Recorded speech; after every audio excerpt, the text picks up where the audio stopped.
तो बेटा आज हम लोग सेमीकंडक्टर शुरू कर रहे हैं और सेमीकंडक्टर में मेनली 4 टॉपिक्स हैं। Band theory of solid, semiconductor, extrinsic intrinsic type, PN junction diode और ट्रांजिस्टर। लेकिन ट्रांजिस्टर अब रिड्यूस सिलेबस में नहीं है, तो मेनली हमें 3 टॉपिक्स कवर करने हैं। हम स्टार्ट करेंगे बैंड थ्योरी से। टॉपिक शुरू करने से पहले हम देखेंगे कि बैंड थ्योरी में किस तरह के सवाल पिछले सालों में आए हैं। तो 2 साल आया है व्हाट आर एनर्जी बैंड्स, थोड़ा सा लॉन्ग आंसर टाइप है। 2020 में आ चुका है और इससे पहले 2012 में आया था difference between insulator and semiconductor on the basis of energy band diagram. ठीक है, सिर्फ इंसुलेटर और semiconductor. You were supposed to draw the diagram of energy band, और उसके बेसिस पर तो यहाँ मैं स्पेसिफाई कर दूँ कि बच्चे इस क्वेश्चन में इंसुलेटर और सेमीकंडक्टर की टिपिकल जो डेफिनेशंस है वो देते हैं। आपसे वो डेफिनेशंस नहीं पूछी गई हैं, एनर्जी बैंड डायग्राम के बेसिस पर डिफरेंस पूछा गया है स्पेसिफिकली। तो अगर आप इनकी डेफिनेशन देंगे तो you will not get marks. इसके अलावा बहुत बार रिपीट हुआ है question, difference between conductor, semiconductor, insulator on the basis of energy band diagram. यहाँ तुम्हें बैंड डायग्राम ड्रॉ करके डिफरेंस बताना था, और कुछ सालों में सिर्फ एनर्जी बैंड डायग्राम्स ही ड्रॉ कराए गए हैं। यहाँ भी बच्चे इन तीनों के जो बेसिक डेफिनेशंस हैं वो दे देते हैं। इस पर आपको मार्क्स नहीं मिलेंगे, आपको बैंड थ्योरी पर इनके डिफरेंस बताने हैं, तभी मार्क्स मिलेंगे। बहुत साल से नहीं पूछा गया है question, what is energy gap और forbidden energy gap in solids. ये इम्पॉर्टेंट है इस साल के लिए। और इसके अलावा वैलेंस बैंड और कंडक्शन बैंड की डेफिनेशन काफ़ी सालों से नहीं पूछी गई है, तो ये भी इस साल के लिए इम्पॉर्टेंट है। लेकिन ये क्वेश्चन, क्योंकि इस साल 2020 में केवल कंडक्टर, इंसुलेटर और सेमीकंडक्टर के बीच डिफरेंस पूछा गया है, और ये बहुत फेवरेट सवाल रहा है एग्जामिनर्स, क्वेश्चन पेपर सेटर्स के बीच में, तो ये क्वेश्चन भी आप इग्नोर नहीं कर सकते। इसको भी प्रॉपर आपको ढंग से लिखना आना चाहिए। तो पहले हम इसके कॉन्सेप्ट को समझ लेंगे और उसके बाद स्पेसिफिकली इन क्वेश्चंस के आंसर कैसे लिखने हैं वो शॉर्टलिस्ट करके लिख लेंगे। तो शुरुआत करते हैं बैंड थ्योरी ऑफ सॉलिड की हाइड्रोजन एटम के सिंपल स्ट्रक्चर से, जो हम लोगों ने अभी बोहर्स हाइड्रोजन एटम में पढ़ा था। हमें पता है कि हाइड्रोजन के न्यूक्लियस में एक प्रोटॉन और एक इलेक्ट्रॉन बाहर फर्स्ट ऑर्बिट में उसके रिवॉल्व करता रहता है न्यूक्लियस के चारों ओर। अब इस इलेक्ट्रॉन की एनर्जी हम लोगों ने कैलकुलेट की थी, और एनर्जी कैलकुलेट करते समय हमने क्या कंसीडर किया था, सोचो कि electric field of proton and electron interact. Simple language में कहूँ तो इन दोनों के बीच का जो अट्रैक्शन फोर्स था, उसकी वजह से इस इलेक्ट्रॉन के पास एक एनर्जी होती है। वो एनर्जी कैलकुलेट करके वैल्यू सब्स्टिट्यूट करके हमने क्या पता किया था कि हाइड्रोजन एटम का जो फर्स्ट ऑर्बिट होता है, फर्स्ट ऑर्बिट में इलेक्ट्रॉन की एनर्जी -13.6 इलेक्ट्रॉन वोल्ट होती है। अगर इलेक्ट्रॉन सेकेंड ऑर्बिट में रिवॉल्व करे तो उसकी एनर्जी -3.4 इलेक्ट्रॉन वोल्ट होगी। अगर इलेक्ट्रॉन थर्ड ऑर्बिट में रिवॉल्व करे तो -1.51 इलेक्ट्रॉन वोल्ट होगी, एंड सो ऑन। अब इन ऑर्बिट्स को अपनी बैंड थ्योरी डेवलप करने, सेमीकंडक्टर की थ्योरी डेवलप करने और समझने के लिए हमने इन एनर्जी स्टेट्स या ऑर्बिट्स को स्ट्रेट लाइन से रिप्रेजेंट किया। ठीक, तो जो फर्स्ट ऑर्बिट था उसको हमने इस लाइन से रिप्रेजेंट किया, n = 1 energy state. Second orbit को या सेकेंड एनर्जी स्टेट को इस लाइन से, और थर्ड एनर्जी स्टेट को इस लाइन से रिप्रेजेंट किया। अब याद करो, बोहर्स ऑर्बिट हाइड्रोजन एटम के मॉडल में हमने समझा था कि फर्स्ट एनर्जी स्टेट से 10.2 इलेक्ट्रॉन वोल्ट ऊपर जाने पर हमको सेकेंड एनर्जी स्टेट मिलता है, यानी बीच की कोई भी एनर्जी इलेक्ट्रॉन नहीं ऑक्यूपाई कर सकता। सिमिलरली यहाँ भी सेकेंड और थर्ड एनर्जी स्टेट के बीच में एक गैप है जिसे इलेक्ट्रॉन ऑक्यूपाई नहीं कर सकता। ये सारा सिस्टम बना था because the proton and electron are interact with each other, है ना, ये अट्रैक्ट कर रहे थे।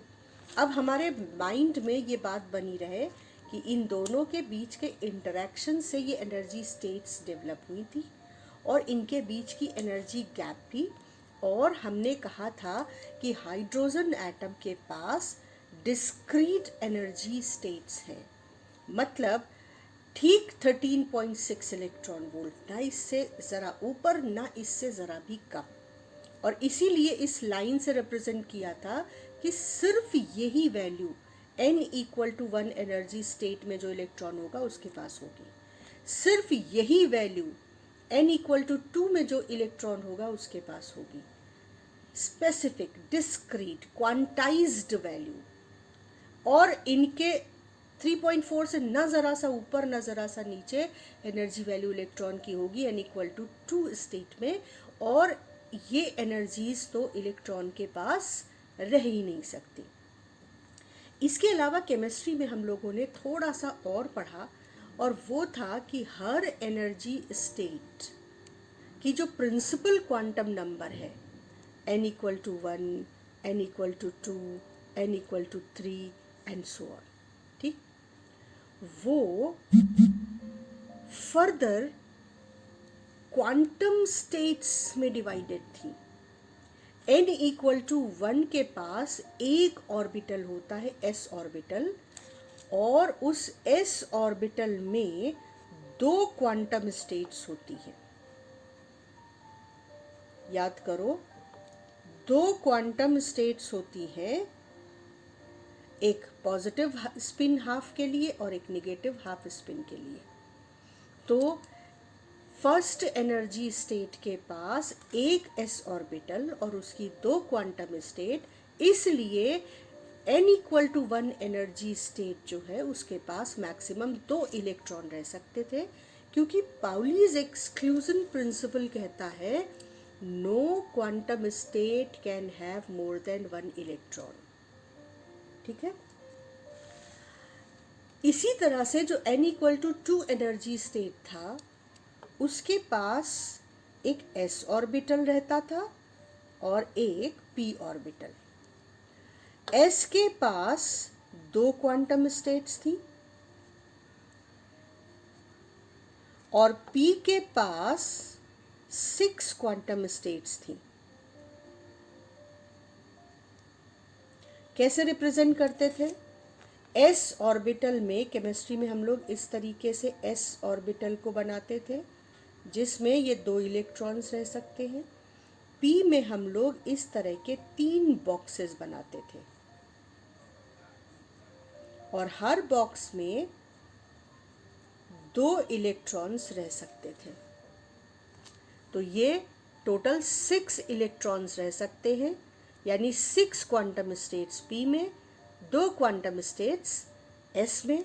तो हम कह सकते हैं कि n इक्वल टू 2 का जो एनर्जी स्टेट है उसमें टोटल 6 + 2 8 क्वांटम स्टेट्स है। n इक्वल टू 1 में 2 क्वांटम स्टेट्स है, और इसी तरीके से ये डिस्कशन हम आगे बढ़ा सकते हैं, पर इस डिटेल में हम नहीं जाएंगे क्योंकि हमको बैंड थ्योरी समझनी है और वो हम इन दोनों स्टेट से ठीक ठीक समझ सकते हैं। अब ध्यान करो कि जब हमने sp ऑर्बिटल और s और p ऑर्बिटल के क्वांटम स्टेट समझ लिए, तो अब हम स्टार्ट करते हैं 3 डिफरेंट मटेरियल से, एक मेटल, एक सेमीकंडक्टर, एक पुअर कंडक्टर या इंसुलेटर, और तीनों के एनर्जी स्टेट्स को स्टडी करके हम बैंड थ्योरी ऑफ सॉलिड के इम्पोर्टेंट पॉइंट्स समझ लेंगे। तो सबसे पहले सोडियम एटम यानी एक सिंपल मेटल को कंसीडर किया, उसका एटॉमिक नंबर 11 होता है, उसका इलेक्ट्रॉनिक कन्फिगरेशन हमको पता है 1s2 2s2 2p6 3s1 होता है। ठीक, अब हमको पता है कि एटम्स के पास डिस्क्रीट एनर्जी लेवल्स हैं और उन एनर्जी लेवल्स में डिस्क्रीट क्वांटम स्टेट्स हैं। डिस्क्रीट मतलब स्पेसिफिक, एक ही वैल्यू। इन क्वांटम स्टेट्स को हम सिंगल लाइन से रिप्रेजेंट कर रहे हैं। ये हमने समझ लिया कि हम अब ऑर्बिट्स के नहीं, सिंगल लाइन से एनर्जी स्टेट्स को या क्वांटम स्टेट्स को भी रिप्रेजेंट करेंगे। तो n इक्वल टू 1 में एक s ऑर्बिटल है, दो क्वांटम स्टेट्स होती हैं, दो इलेक्ट्रॉन होते हैं। तो हमने 1s स्टेट को यहाँ पे इस लाइन से रिप्रेजेंट कर दिया, दो क्वांटम स्टेट्स दो इलेक्ट्रॉन। जो सेकेंड एनर्जी लेवल था उस पे s और p दो ऑर्बिटल्स हैं। दोनों ऑर्बिटल्स की एनर्जी सेम है। कितनी है? अगर हाइड्रोजन का सेकेंड एनर्जी स्टेट होता तो उसकी -3.4 इलेक्ट्रॉन वोल्ट थी, पर दोनों में दो तरह के ऑर्बिट्स पॉसिबल थे और उसमें s के दो क्वांटम स्टेट, p के 6 क्वांटम स्टेट। तो जो सेकेंड एनर्जी स्टेट है उसकी एनर्जी वैल्यू तो एक ही है, लेकिन उसमें 8 क्वांटम स्टेट्स टोटल है।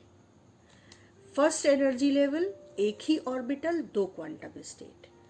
इसी तरह से जो थर्ड था उसमें s, p और d तीन एनर्जी स्टेट्स हो सकती है।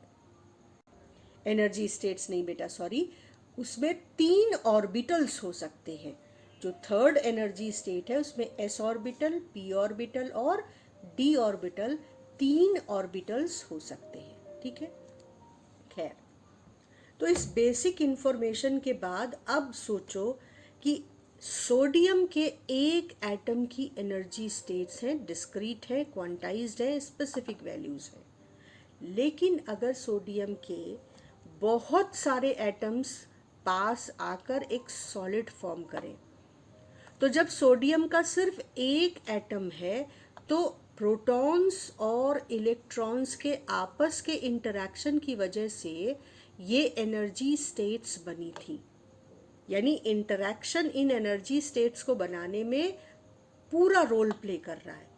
अब अगर सोडियम के बहुत सारे हजारों लाखों एटम्स आकर एक सॉलिड पीस बनाए तो उन सब एटम्स के जो प्रोटॉन्स, जो न्यूक्लियस है और जो इलेक्ट्रॉन्स हैं वो आपस में एक दूसरे को इन्फ्लुएंस करेंगे, इंटरैक्ट करेंगे, उनकी फील्ड एक दूसरे को असर डालेगी। तो ये जो एनर्जी लेवल्स बने थे, जो एक सिस्टम सेट हुआ था एक एटम का, वो तो डिस्टर्ब हो जाएगा। क्योंकि इन एनर्जी लेवल्स को बनने के पीछे वजह क्या थी? प्रोटॉन और इलेक्ट्रॉन्स के बीच का इंटरैक्शन, उनके बीच का इलेक्ट्रोस्टैटिक फोर्स, अट्रैक्टिव फोर्स और रिपल्सिव फोर्स। तो जब इस सिस्टम में जितने इलेक्ट्रॉन और प्रोटॉन थे वो एक दूसरे को इन्फ्लुएंस डाल रहे थे, उसकी जगह हजारों लाखों प्रोटॉन्स और इलेक्ट्रॉन्स एक दूसरे को असर डालने लगेंगे, तो ये जो सिस्टम सिंगल एटम का बना था, आइसोलेटेड एटम का बना था, वो डिस्टर्ब हो जाना पॉसिबल है। तो कैसे डिस्टर्ब होगा? अगर एक मोल सोडियम का हम कंसीडर करें तो हमें पता है अवोगाड्रो नंबर के अकॉर्डिंग लगभग 10 टू द पावर 23 एटम्स होते हैं। इतने सारे एटम्स सिर्फ एक मोल में, है ना, छोटे से पीस में। तो अब मान लो कि हम एक ही मोल कंसीडर करते हैं, इतने एटम्स एक दूसरे के पास आने लगे और पास आकर सॉलिड के फॉर्म में कन्वर्ट होने लगे। तो जब n एटम्स एक दूसरे के पास आए तो उन्होंने एक दूसरे के ऊपर असर डालना शुरू किया। तो जो एनर्जी स्टेट्स सिंगल लाइन से रिप्रेजेंटेड थे, क्योंकि उनकी एक स्पेसिफिक वैल्यू थी, अब क्या हुआ कि ये जो सबसे बाहर वाला इलेक्ट्रॉन था 3s1, इसने सबसे ज़्यादा उस असर को महसूस किया और मान लो कि 10 टू द पावर 23 एटम्स पास आ रहे हैं, तो 10⁻23 के हर एटम के पास ये थर्ड एनर्जी स्टेट थी, सेकेंड एनर्जी स्टेट्स थी, फर्स्ट एनर्जी स्टेट थी, और सारे एटम की फर्स्ट एनर्जी स्टेट की वही खास वैल्यू थी, सेकेंड की वही खास वैल्यू थी, थर्ड की वही खास वैल्यू थी।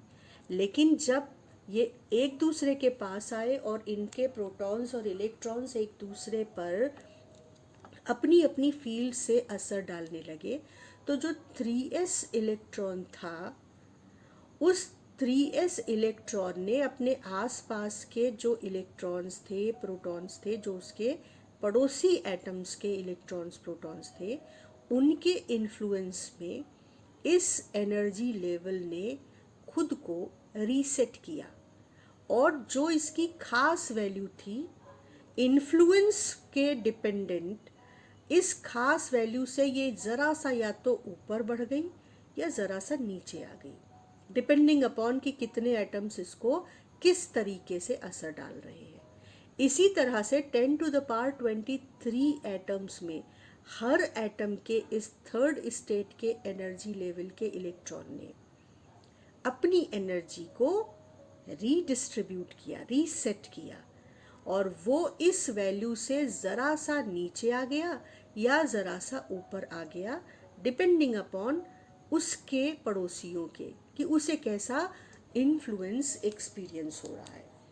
तो हुआ क्या कि 10⁻23 3s इलेक्ट्रॉन्स ने अपनी अपनी एनर्जी स्टेट को रीसेट किया, और थोड़े थोड़े डिफरेंस के साथ ये सारी एनर्जी स्टेट्स एडजस्ट हो गई। एक एडजस्टमेंट 3s इलेक्ट्रॉन ने कर लिया कि हम एक साथ रह रहे हैं, तो कोई थोड़ा ऊपर हो गया, कोई थोड़ा नीचे हो गया, लेकिन ये वैल्यू बहुत फर्क नहीं थी, ये बहुत बहुत बारीक डिफरेंस वाली वैल्यूज की शिफ्ट थी। तो हुआ ये कि 10⁻23 एटम्स के 10⁻23 क्वांटम स्टेट्स बन गए। कुछ बात समझ में आई कि इस 3s इलेक्ट्रॉन के साथ क्या हुआ। इसमें तो ये सिंगल इलेक्ट्रॉन था ना, इसकी एक ही क्वांटम स्टेट थी, लेकिन आपस में सब के इन्फ्लुएंस से इस इलेक्ट्रॉन ने अपनी एनर्जी को थोड़ा थोड़ा रीसेट किया।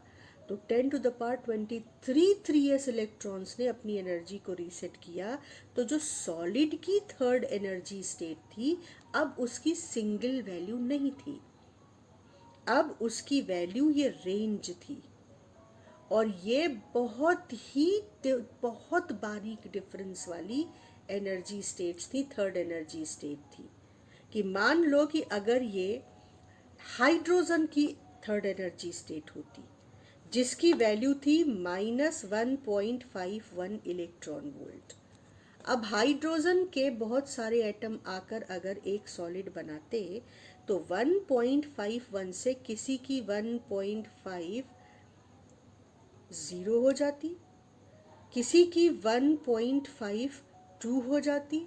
इस तरीके से एक अगर लेमैन लैंग्वेज में हम समझे तो बहुत बारीक डिफरेंस के साथ ये एनर्जी स्टेट्स एक दूसरे के साथ एडजस्ट हो गई। तो असल में अब एक सिंगल वैल्यू की जगह हमको एक range of value third energy state के इलेक्ट्रॉन की मिली, क्योंकि ये बहुत बारीक डिफरेंस से सेपरेटेड थी, बहुत क्लोज, एक दूसरे के बहुत क्लोजली वैल्यूड थी। तो हमने इनको कहा कि ये हैं तो डिस्क्रीट क्वांटम स्टेट्स। अभी भी हर क्वांटम स्टेट की एक खास वैल्यू है, हर इलेक्ट्रॉन की एक खास वैल्यू है, लेकिन इन वैल्यूज में इतना कम डिफरेंस है कि वो डिस्क्रीट होने के बावजूद लगभग कंटिन्यूअस इफेक्ट दे रही हैं, अपीयर हो रही हैं, जैसे कि ये इतने रेंज वाला एक एनर्जी स्टेट बन गया, और उसे हमने नाम दिया एनर्जी बैंड। एनर्जी स्टेट अब बहुत closely spaced energy quantum state से में स्प्लिट कर गया थर्ड स्टेट, और उसको हमने नाम दिया एनर्जी बैंड, क्योंकि ये बहुत क्लोजली स्पेस्ड क्वांटम स्टेट्स थी। सबसे ज़्यादा असर आउटर मोस्ट इलेक्ट्रॉन पे पड़ा, लेकिन अंदर की इलेक्ट्रॉन्स ने भी उस असर को एक्सपीरियंस किया। हर क्वांटम स्टेट स्प्लिट हुई। 2p ऑर्बिटल भी स्प्लिट हुआ, 2s ऑर्बिटल भी स्प्लिट हुआ, इसी तरह से 1s भी स्प्लिट हो सकता था।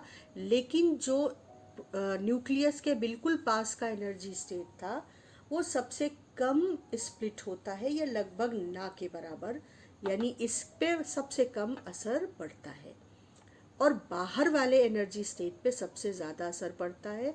पर हमने ओवरऑल क्या समझा कि अगर n नंबर ऑफ इलेक्ट्रॉन्स पास आकर एक सॉलिड फॉर्म करेंगे तो हर एनर्जी स्टेट जो एटम की डिस्क्रीट थी, अब वो एनर्जी स्टेट सिंगल नहीं रह जाएगी, वो क्लोजली स्पेस्ड एनर्जी स्टेट्स या क्वांटम स्टेट्स में स्प्लिट कर जाएगी और एनर्जी बैंड फॉर्म कर लेगी। इसी को कहते हैं बैंड फॉर्मेशन।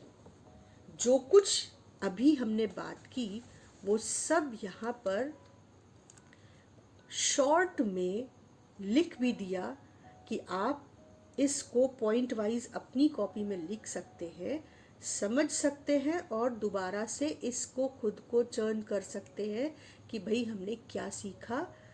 बार बार इसको आप सोचोगे तो फिर ये कॉन्सेप्ट धीरे धीरे दिमाग में बैठता जाएगा और क्लियर होता जाएगा।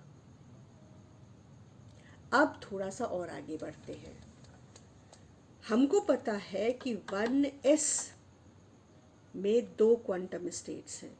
तो अगर ये n एटम्स पास आकर एक सॉलिड बना रहे हैं और उसकी वजह से ये स्टेट अगर n closely spaced quantum states में डिवाइड हो रही है, तो क्योंकि एक s ऑर्बिटल में 2 क्वांटम स्टेट्स हैं, n एटम पास आए, हर एटम की 2 क्वांटम स्टेट्स जुड़ी और क्लोजली स्पेस्ड एनर्जी रेंज में बदल गई, एनर्जी बैंड में बदल गई, तो 2 क्वांटम स्टेट्स एक s ऑर्बिटल के पास, तो n नंबर ऑफ एटम्स में ये s ऑर्बिटल था, तो टोटल 2n क्वांटम स्टेट्स इस एनर्जी बैंड में हो जाएंगी।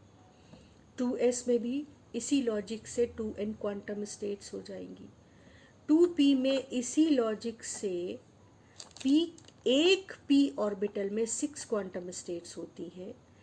n एटम्स के पास ये p ऑर्बिटल था, हर एटम के पास 6 क्वांटम स्टेट्स थी, तो टोटल 6n क्वांटम स्टेट्स हो गई उस सॉलिड पीस में जिसमें n इलेक्ट्रॉन्स मिलकर सॉलिड बना रहे थे।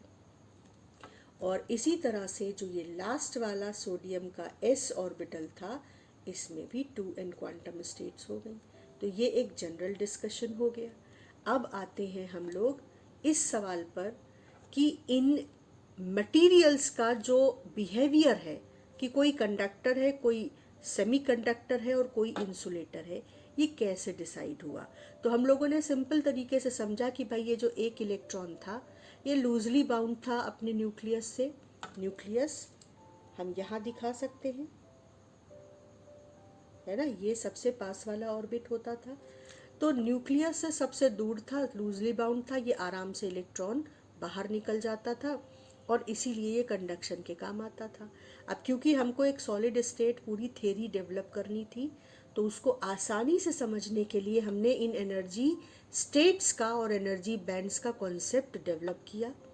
तो अब इसी बेसिस पर हमको कंडक्शन या इंसुलेशन या सेमीकंडक्टर बिहेवियर को समझना है। तो हमने क्या कहा कि जब आउटर मोस्ट इलेक्ट्रॉन ही फ्री होकर इसको कंडक्टर बनाता है, तो हम सबसे बाहर वाले बैंड को ही फोकस करें और उसको स्टडी करके इसके बिहेवियर को समझ लेंगे। तो ये जो बाकी बैंड्स थे, अब हम इनके डिस्कशन को नहीं करेंगे, हम फोकस करेंगे सबसे बाहर वाले बैंड पर और ज़रूरत पड़ी तो उससे ठीक नीचे वाले बैंड पर। तो इसके सबसे बाहर वाले बैंड यानी थर्ड बैंड पर, थर्ड एनर्जी स्टेट पर हम फोकस करते हैं। अब जो पहला स्टेट था, दूसरा स्टेट था और दूसरे स्टेट का जो p ऑर्बिटल था, s ऑर्बिटल थे, ये सब कम्प्लीटली फिल्ड थे। देखो S में 2 आ सकते हैं, S में 2 आ सकते हैं, P में 6 आ सकते हैं। लेकिन जो ये लास्ट स्टेट था एनर्जी स्टेट सोडियम का, इसमें आ तो 2 सकते थे इलेक्ट्रॉन, लेकिन इसमें सिर्फ एक इलेक्ट्रॉन था अगर हम सिंगल एटम की बात करें। तो जब वो बैंड बन गया, सॉलिड बन गया, उसमें n एटम्स हैं, तो इसके पास टोटल कितनी क्वांटम स्टेट्स हैं? 2n क्वांटम स्टेट्स हैं। लेकिन इसके पास कितने इलेक्ट्रॉन्स हैं? एक इलेक्ट्रॉन हर एटम के पास है, तो n एटम्स हैं। तो कितने इलेक्ट्रॉन्स हैं? n इलेक्ट्रॉन्स हैं। ठीक, तो इसमें 2n स्टेट्स है, लेकिन n इलेक्ट्रॉन्स ने n स्टेट्स ऑक्यूपाई कर रखी है, n स्टेट्स खाली है। तो हमने क्या कहा कि जो आखिरी वाला बैंड था, इसकी ये बैंड पार्शियली फिल्ड है, आधी भरी है आधी खाली है। तो जो खाली क्वांटम स्टेट्स हैं, तुम्हें पता है कि बहुत क्लोजली स्पेस्ड एनर्जीज हैं। यानी अगर आप इस सोडियम एटम को, इस सोडियम पीस पर एक इलेक्ट्रिक फील्ड अप्लाई कर दें, इसको बैटरी से कनेक्ट कर दें, ये एंड पॉजिटिव हो जाए, ये एंड निगेटिव हो जाए, तो ये इलेक्ट्रिक फील्ड क्या करती है? इलेक्ट्रॉन पर फोर्स लगाती है। फोर्स लगा के इलेक्ट्रॉन को एनर्जी प्रोवाइड करती है। एनर्जी फील्ड जो है, इलेक्ट्रिक फील्ड क्या है? एनर्जी फील्ड है। ये इलेक्ट्रॉन पे फोर्स लगाती है और उसको थोड़ी सी एनर्जी देती है। तो जो इलेक्ट्रॉन्स अभी लोअर क्वांटम स्टेट्स में थे, ये नीचे वाला हिस्सा क्वांटम स्टेट्स क्या है? ये जो 2n क्वांटम स्टेट्स हैं, ये क्लोजली स्पेस तो है पर कुछ कम वैल्यू वाली है, ऊपर वाली ज़्यादा वैल्यू वाली ज़्यादा एनर्जी वैल्यू वाली क्वांटम स्टेट्स हैं। तो इलेक्ट्रॉन लोअर एनर्जी स्टेट्स में था, क्वांटम स्टेट्स में। अब जब इसको एनर्जी मिला तो कुछ इलेक्ट्रॉन्स एनर्जी पाकर बहुत आसानी से, ज़रा सी एनर्जी बैटरी ने दी और आसानी से जो खाली क्वांटम स्टेट्स थी उसमें जंप कर गए। इसी को हमने सिंपल लैंग्वेज में कहा था कि इलेक्ट्रॉन्स फ्री हैं और वो आराम से घूम सकते हैं मेटल में, इसलिए वो कंडक्ट कर सकते हैं। लेकिन अगर हम एनर्जी बैंड के टर्म्स में समझाएंगे तो हम कहेंगे कि जो लोअर क्वांटम स्टेट्स थी, उनमें जो इलेक्ट्रॉन्स थे उन्होंने एनर्जी पाई और वो हायर एनर्जी स्टेट्स में अब जंप कर सकते हैं। तो ये जो बैंड था, ये और क्या नहीं, और कुछ नहीं बल्कि एनर्जीज ही तो है। तो अब electron in bands, lower band से अपर बैंड्स में मूव कर सकता है। तो इस बैंड में असल में दो हिस्से हैं। एक वो जहाँ पर इलेक्ट्रॉन पहले lower quantum states, energy states जिसमें वो पहले था, और एक वो जो पहले एम्प्टी था और एनर्जी पाकर इलेक्ट्रॉन हायर एनर्जी स्टेट्स में जंप कर रहा है। जब वो हायर एनर्जी स्टेट्स में जा रहा है यानी वो फ्री हो जा रहा है। हायर एनर्जी स्टेट में जाने का मतलब, अगर सिंपल भाषा में समझो तो फ्री हो जाना। तो जो फ्री हो गया उसको हम फ्री इलेक्ट्रॉन या कंडक्शन इलेक्ट्रॉन बोलते हैं। तो जो हायर एनर्जी स्टेट्स हैं जिसमें ये इलेक्ट्रॉन फ्री होकर जंप करेगा, उस एनर्जी स्टेट्स के ग्रुप को, रेंज को हमने कहा कंडक्शन बैंड। और इलेक्ट्रॉन जब अपने एटम से बंधा हुआ था 3s1 में, जो इलेक्ट्रॉन था वो अपने एटम से बंधा था, जब ये निकल जाता था एटम से तो फ्री होता था। तो जो खाली एनर्जी स्टेट्स थी उसमें जब जंप कर गया इलेक्ट्रॉन, तो उसका मतलब हुआ कि इसने s ऑर्बिटल छोड़ दिया, एटम छोड़ दिया, फ्री हो गया। तो जो फ्री इलेक्ट्रॉन्स ऑक्यूपाई करने जा रहा है एनर्जी स्टेट्स को, उन एनर्जी स्टेट्स के रेंज को या ग्रुप को हमने कहा कंडक्शन एनर्जी स्टेट्स का ग्रुप या कंडक्शन बैंड, जिसमें इलेक्ट्रॉन जिसमें इलेक्ट्रॉन एनर्जी पाकर जंप करता, और जब वो अपने एटम्स में बाउंड होता तो वो जिन लोअर एनर्जी स्टेट्स में चुपचाप रह रहा था उन एनर्जी स्टेट्स को, बाउंड स्टेट की एनर्जी स्टेट का जो ग्रुप बना, जो रेंज बना, उसको हमने कहा वैलेंस बैंड।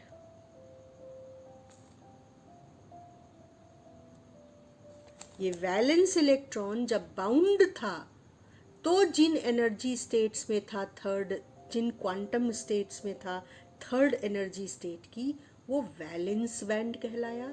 और जब ये इनसे फ्री हो गया तो जिन क्वांटम स्टेट्स में कूदा उन क्वांटम स्टेट की रेंज को हमने कहा कंडक्शन बैंड। ये सब भी वैलेंस बैंड ही हैं, क्योंकि ये भी बाउंड इलेक्ट्रॉन्स से बने हुए हैं, से भरे हुए हैं।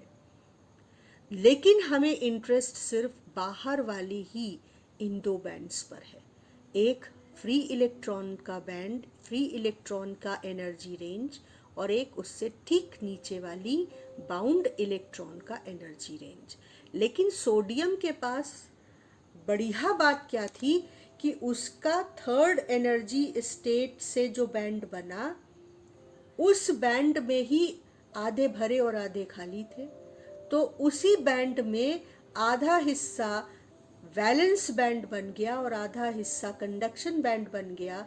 और इलेक्ट्रॉन क्योंकि बड़े आराम से कंडक्शन बैंड वाली एनर्जीज में जंप कर सकता था, बस थोड़े से बैटरी की एनर्जी की ज़रूरत थी, तो हमने कहा कि इसमें कंडक्शन बैंड और वैलेंस बैंड एक दूसरे से ओवरलैप कर रहे हैं, कनेक्टेड हैं, जुड़े हैं, और इलेक्ट्रॉन का बाउंड स्टेट से फ्री स्टेट में पहुंच जाना बहुत आसान है। इसलिए ये मटेरियल अच्छा कंडक्टर है। जैसे ही बैटरी लगाओ ये एनर्जी पाकर फ्री हो जाता है, यानी वैलेंस बैंड से कंडक्शन बैंड में इलेक्ट्रॉन आसानी से जंप कर जाते हैं और ये कंडक्ट करने लगता है, तो ये अच्छा कंडक्टर है। तो मेटल में हमने क्या खासियत देखी कि कंडक्शन बैंड, यानी वो बैंड जिसमें फ्री इलेक्ट्रॉन्स, वो एनर्जी की रेंज जिसमें फ्री इलेक्ट्रॉन्स रह सकते हैं, और वैलेंस बैंड यानी वो एनर्जी की रेंज जिसमें सबसे बाहरी वाले वैलेंस इलेक्ट्रॉन्स, बाउंड लेकिन बाहरी एटम, बाहरी एनर्जी स्टेट वाले जो लूजली बाउंड इलेक्ट्रॉन्स हैं, जिन्हें हम वैलेंस इलेक्ट्रॉन्स कहते हैं, तो वो एनर्जी स्टेट्स जिसमें वैलेंस इलेक्ट्रॉन्स रह सकते हैं, वो दोनों बैंड्स एक दूसरे से ओवरलैप है, मर्ज है।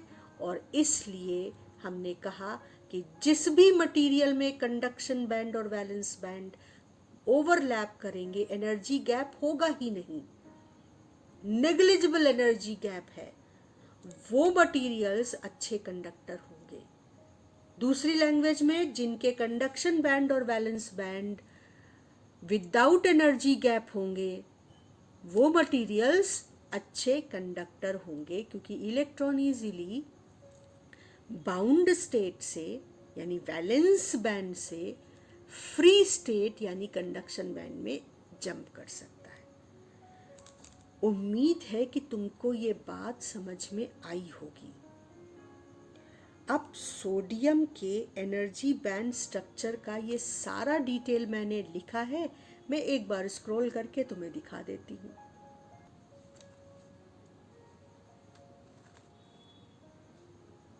तुम पॉज करके किसी भी पॉइंट पर जो भी लॉजिक है उसको पढ़कर अपने थॉट प्रोसेस में चला सकते हो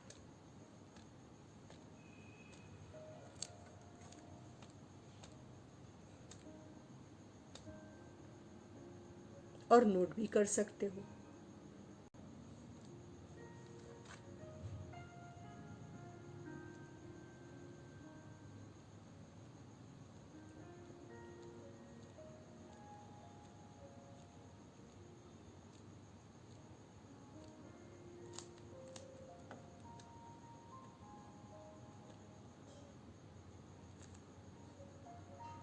अब जल्दी से, मैग्नीशियम ये भी एक मेटल है।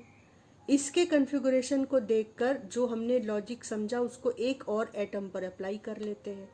इसका एटॉमिक नंबर 12 था, इसका कन्फिगरेशन ऐसा था 1s2 2s2 2p6 3s2 3p2, है ना। 3s2 कंप्लीटली फिल्ड है।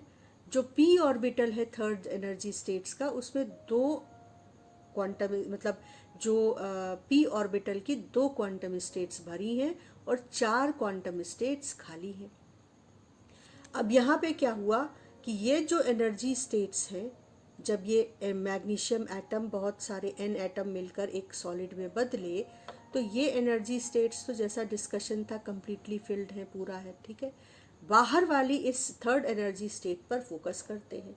तो 3s जो थर्ड s ऑर्बिटल था, उन सब ने मिलकर टोटल 2n क्वांटम स्टेट्स बनाई, है ना।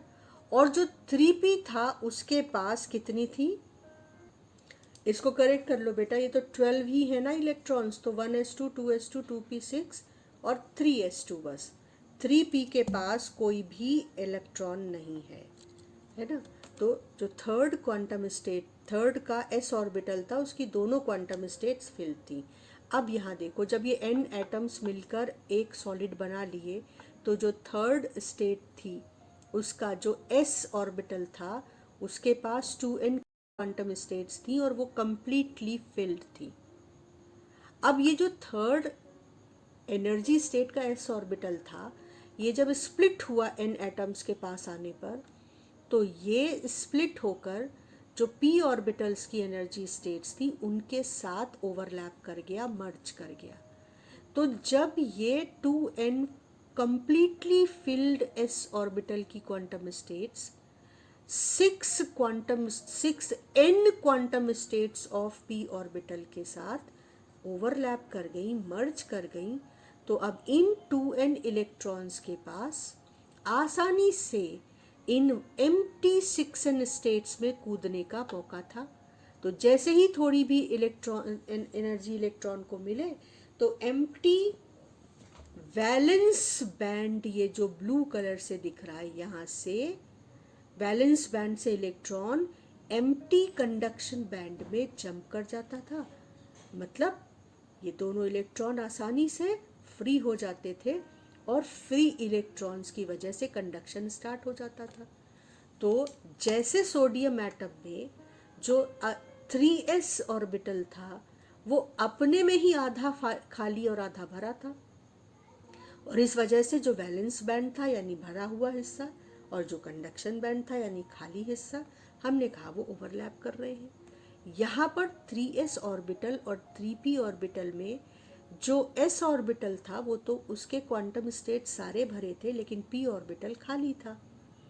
लेकिन जब स्प्लिटिंग होती है तो ये s और p एक दूसरे में बिल्कुल नेग्लिजिबल गैप के साथ मर्ज हो जाते हैं, जीरो गैप के साथ मर्ज हो जाते हैं।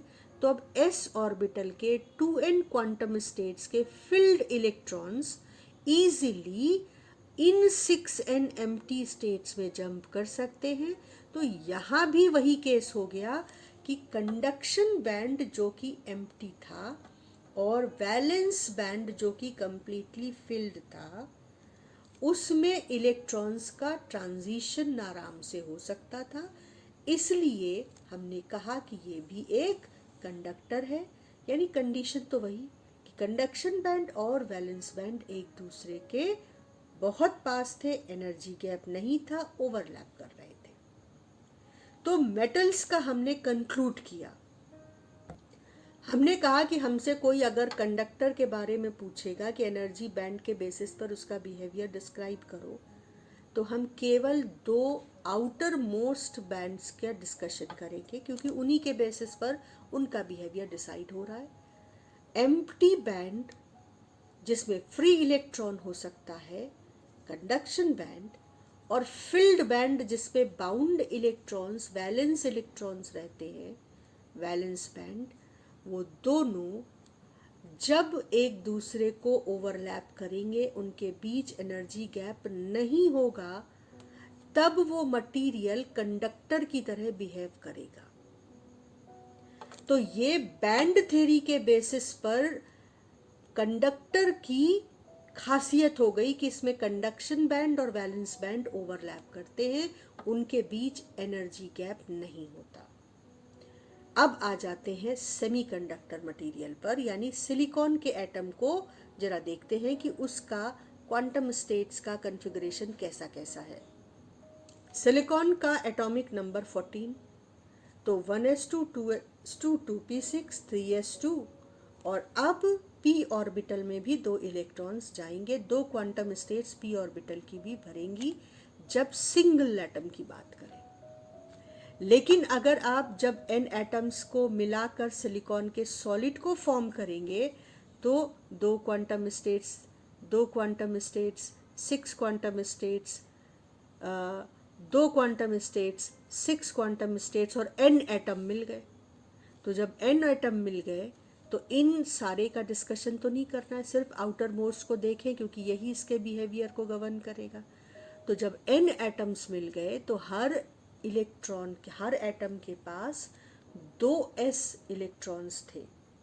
तो अब n एटम्स हो गए तो 2n इलेक्ट्रॉन्स हो गए सॉलिड के पास, ये देखो। और इसी तरह से जब p ऑर्बिटल के हर एटम के पास 2p इलेक्ट्रॉन थे, तो जब n एटम्स मिल गए तो टोटल p ऑर्बिटल में कितने एनर्जी क्वांटम स्टेट्स होते हैं? 6।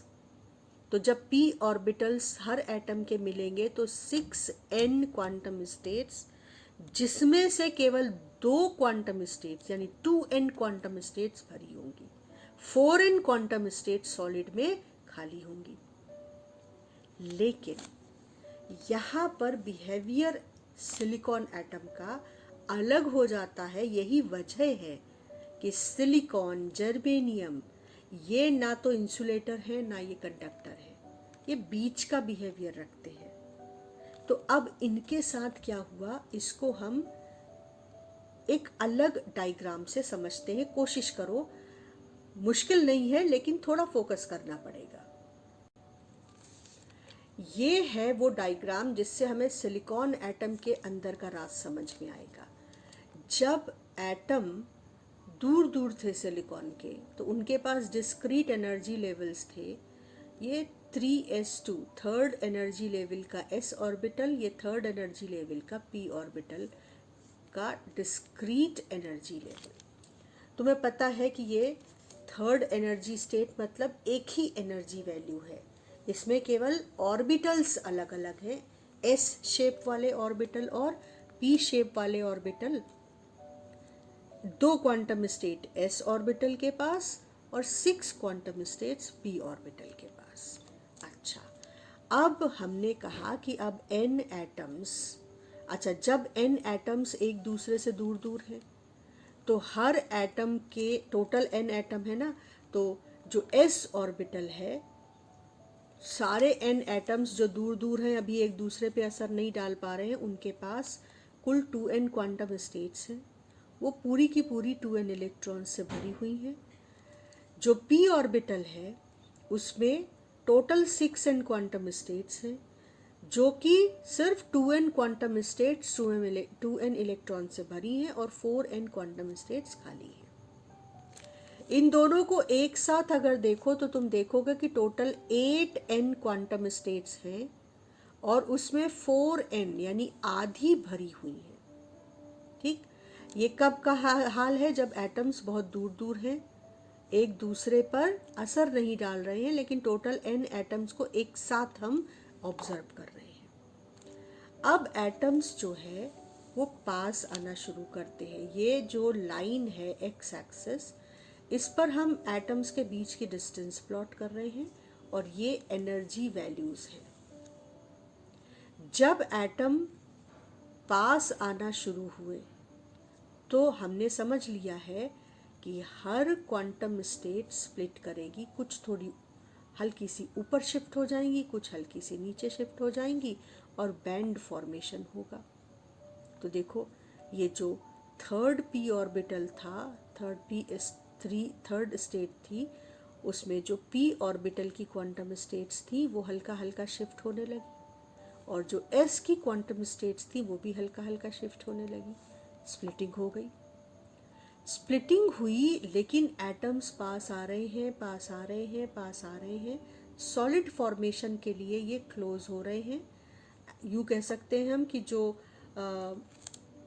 जैसे मोल्टेन फॉर्म है वो धीरे धीरे करके फ्रीज होकर सॉलिड में बदल रहा है। तो एटम्स और पास आते जा रहे हैं। एक स्टेट ऐसी आई, एटम्स इतना पास आ गए, और जो थर्ड स्टेट थी एनर्जी स्टेट, उसके ये 6n क्वांटम स्टेट्स और ये 2n क्वांटम स्टेट्स स्प्लिट होते होते यहाँ देखो मर्ज हो गए। इसको हमने हाइब्रिडाइजेशन प्रोसेस भी पढ़ा है। यानी अब ये मिल गए क्वांटम स्टेट्स, और अब ये पहचानना मुश्किल है कि कौन सा क्वांटम स्टेट s का था और कौन सा क्वांटम स्टेट p का था। हाइब्रिडाइजेशन हुआ, sp3 हाइब्रिडाइजेशन, और ये क्वांटम स्टेट्स कहते हैं कि पहले मिले और फिर खुद को रीडिस्ट्रीब्यूट करते हैं। यही तो होता है sp3 हाइब्रिडाइजेशन। तो मिल गए, मर्ज हो गए, हाइब्रिडाइजेशन हुआ, मगर एटम्स पास आते चले जा रहे हैं। ये पास आते चले जा रहे हैं, यहाँ मर्जिंग हो गई। अभी एटम्स और पास आ रहे हैं, सॉलिड फॉर्म हो रहा है, एटम और पास आते जा रहे हैं। तो देखो, पहले मर्जिंग हुई, हाइब्रिडाइजेशन हुआ, और फिर क्वांटम स्टेट्स ने खुद को रीडिस्ट्रीब्यूट किया। जब रीडिस्ट्रीब्यूट किया, तो जब क्रिस्टल फॉर्म हुआ सिलिकॉन का, तो ये रीडिस्ट्रीब्यूशन हुआ। अब जो ये वाला बैंड था ये कंप्लीटली खाली है, ये वाला बैंड कंप्लीटली फिल्ड है। जब शुरुआत हुई थी बैंड फॉर्मेशन की, तो टोटल 8n क्वांटम स्टेट्स थी p और s की थर्ड स्टेट में। p और s की टोटल 8 क्वांटम स्टेट्स थी थर्ड एनर्जी स्टेट में। स्प्लिटिंग हुई, अब 6 और 2 मर्ज हुई। 8n क्वांटम स्टेट्स ने खुद को रीडिस्ट्रीब्यूट किया हाइब्रिडाइजेशन के बाद। अब 4n क्वांटम स्टेट्स कंप्लीटली खाली हैं और ऊपर की ओर शिफ्ट हो चुकी हैं। 4n quantum states completely filled है। ये जो 2n और ये जो 2n इलेक्ट्रॉन्स थे, ये सब इसी क्वांटम स्टेट में आ गए नीचे वाली। तो ये completely filled energy band valence band बन गया। ये completely empty energy band conduction band बन गया। और मेटल से अलग यहाँ पर एक एनर्जी गैप है, यानी ये वो एनर्जीज हैं जो इलेक्ट्रॉन ऑक्यूपाई नहीं कर सकता। ये हुआ सिलिकॉन के साथ। तो सिलिकॉन को जब हम डिस्कस करेंगे तो हम ये दो बैंड्स दिखाएंगे, इनके बीच एनर्जी गैप दिखाएंगे। तो ये बैंड कहाँ से आए ये समझ लिया हो तो इस एनर्जी बैंड डायग्राम को आप ढंग से अलॉन्ग विद लेबलिंग कॉपी कर लो। इसको जब ध्यान से देखोगे और थोड़ा सा इसके बारे में ऑब्जर्वेशन रखोगे, थोड़ा थॉट प्रोसेस चलाओगे, तो धीरे धीरे ये चीज़ बिल्कुल क्लियर हो जाएगी।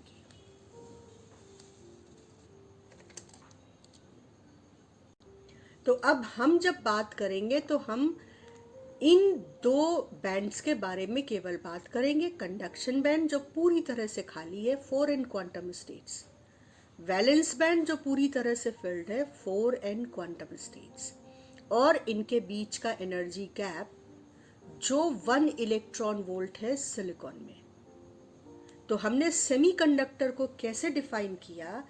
वो मटेरियल्स जिनका कंडक्शन बैंड 0 केल्विन पर कंप्लीटली खाली हो, एम्प्टी हो, और वैलेंस बैंड कंप्लीटली फिल्ड हो, और उनके बीच एनर्जी गैप बहुत कम हो। मेटल की तरह एनर्जी गैप नहीं है ऐसा नहीं है, बहुत कम है। कितना कम है? इसको हमने कहा कि 3 इलेक्ट्रॉन वोल्ट वो वैल्यू है। इससे अगर कम है तो conduction band completely empty, valence band completely filled और एनर्जी गैप 3 इलेक्ट्रॉन वोल्ट से कम, तो ऐसे मटेरियल्स सेमीकंडक्टर बिहेवियर शो करेंगे। इस पूरे डिस्कशन को मैंने पॉइंट्स में नोट कर दिया है, आप वीडियो पॉज करके लिख सकते हो।